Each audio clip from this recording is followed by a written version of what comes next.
एक वेगवान रुग्णवाहिकेतून रुग्ण स्ट्रेचरसह रस्त्यावर पडण्याची हृदयद्रावक घटना सोशल मीडियावर समोर आलेली आहे. रुग्णवाहिका जीव वाचवण्यासाठी प्रसिद्ध असते, पण या प्रकरणामध्ये ते स्वतःच धोकादायक ठरलेले आहे.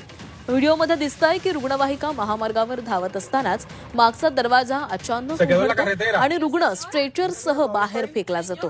रुग्ण बाहेर फेकला गेल्यानंतरही चालकाला काहीच कळलं नाही आणि तो वाहन चालवत राहिला. व्हिडिओमध्ये स्पष्ट दिसतंय की दरवाजा उघडून रुग्ण महामार्गाच्या मध्यभागी पडतो, पण ड्रायव्हर अजिबात थांबत नाही.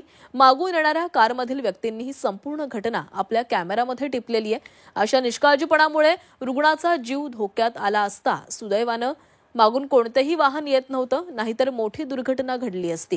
ही दुर्दैवी घटना तामिळनाडूच्या निलगिरी जिल्ह्यातील कुन्नूर इथं घडलेली आहे.